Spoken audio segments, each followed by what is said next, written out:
Hey everyone, it's been a while since I shared a video. I have quite a few things I want to share today of experiences and dreams that I've had throughout the last month or two that I didn't feel led to really share until here recently.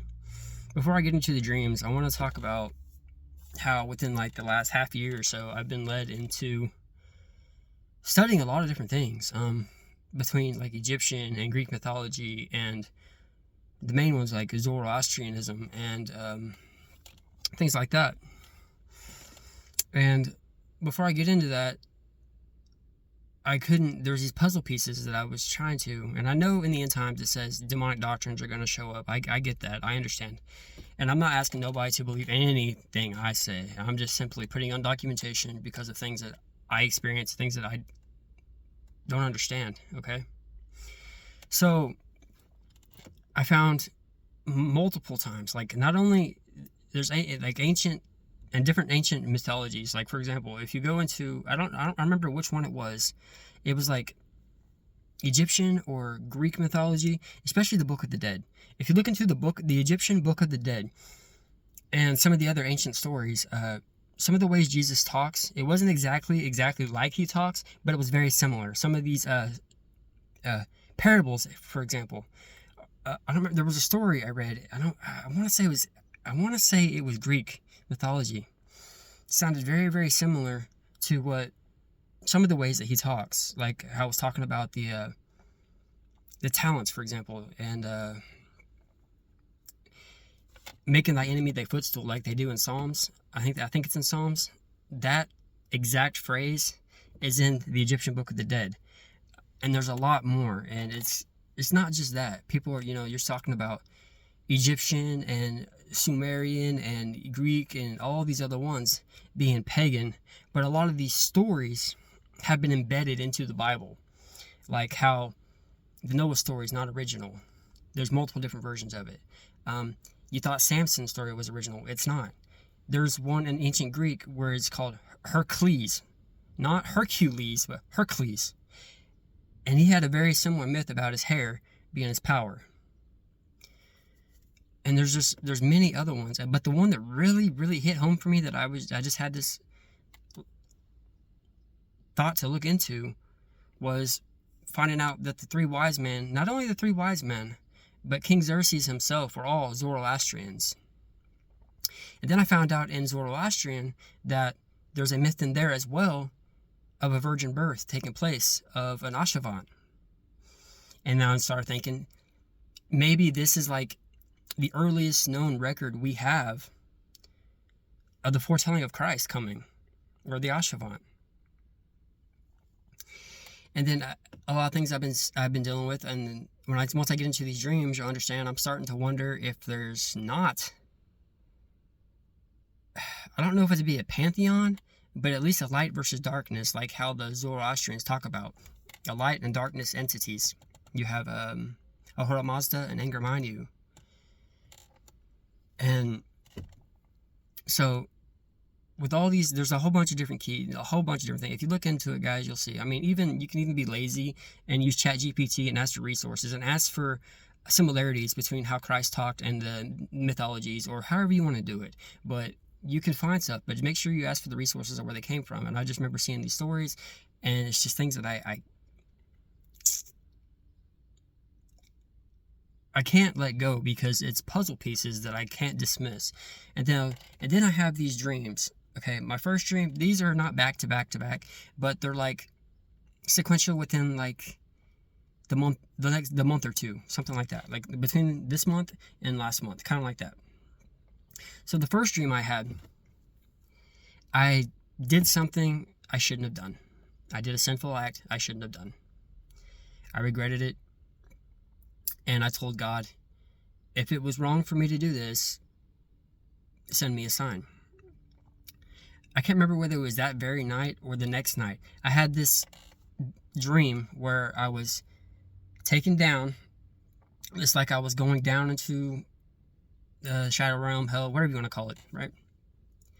And I didn't actually see it. It's like I went down there. In the midst of this, I was like, I repented of the action that I did.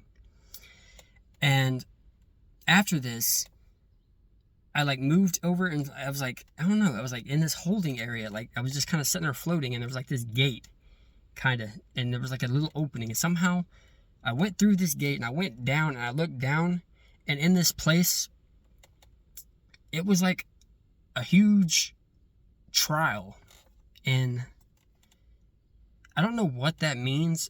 I don't know whether it was talking, will defy death like Christ did, or whether it's talking about, don't be fooled by the things that you see.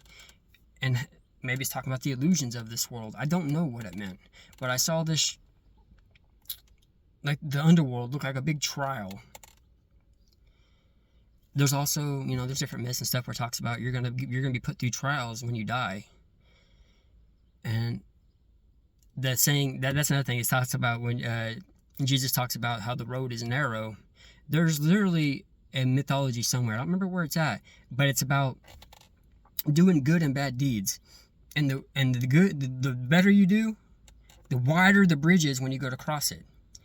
The bad deeds stack together, and the bridge gets more and more and more and more small to the point where you can't even cross the bridge and you fall off when you try to cross it.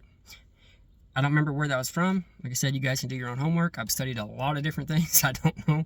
But I do remember seeing that. And it rang back to what Jesus said about the road being narrow. We know what he's talking about, that it's a hard path, being a Christian is being a hard path. And I'm not saying Christianity's right or wrong or anything like this. I'm saying, to me, it seems like there's some type of ties there between ancient Zoroastrianism and Christian. And then not only that, you have these stories. It's almost like it's been carried over, okay? So you have the ancient Zoroastrians, and then somehow this stuff made it over or influenced.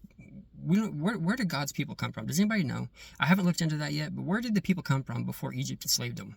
Were they just on land? Does it specify what land they were on?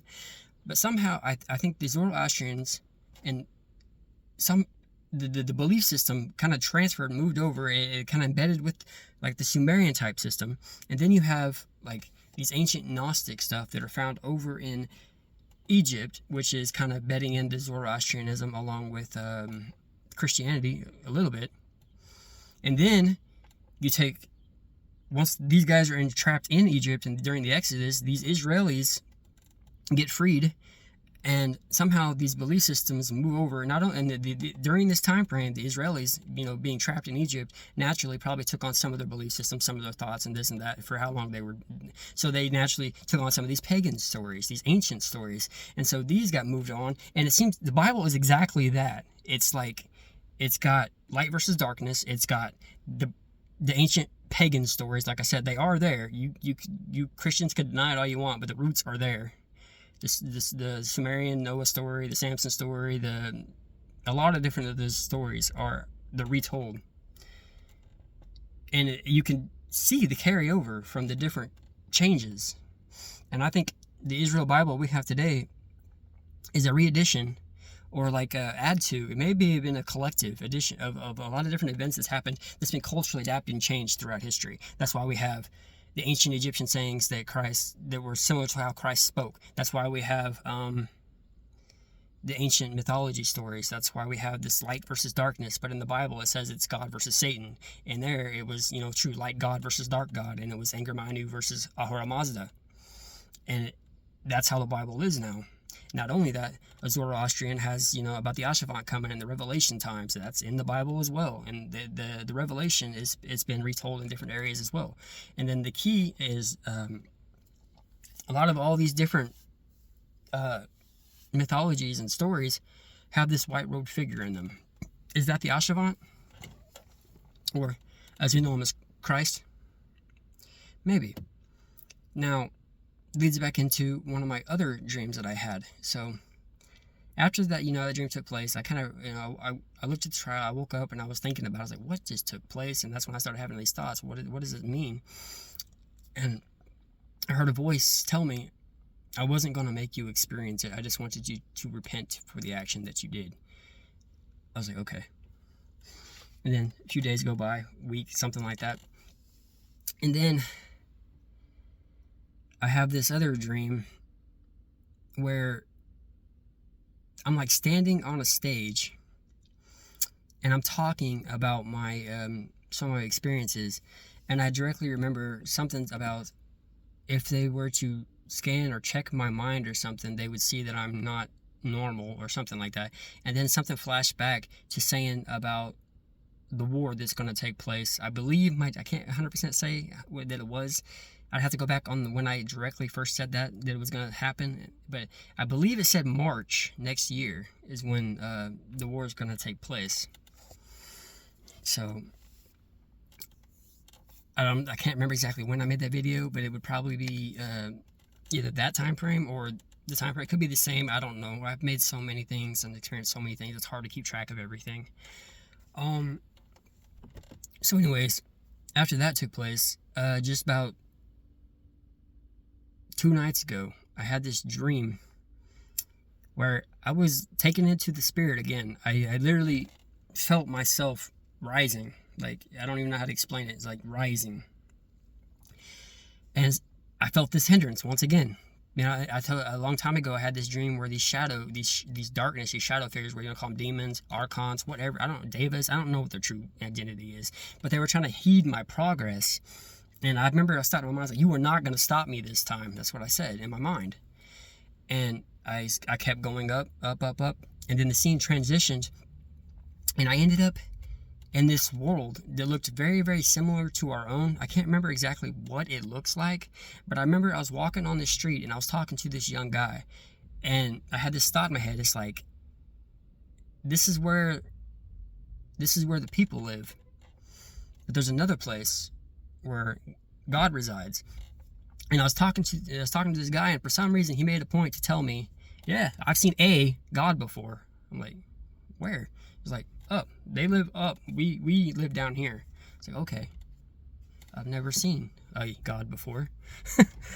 And I didn't understand why he told me that. And so, I mean, I remember it's blank now, so it's probably information I can't share on what it looks like or anything like that. But anyways, I remember talking to this young man, and that's what he told me. And after that, the scene transitioned over, and I'm over there sitting on this wall, and there's this woman that's she looks like she's pregnant, but she also looks like she has like black mark on her, like damage, like hurt, maybe like a hurt soul or a hurt spirit. I'm not sure what it meant. And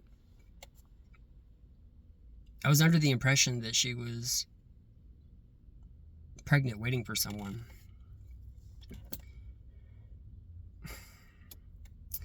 If anybody has any idea what any of this may mean, that's the most recent dream I've had. Let me know, please. I'm not sure what it means.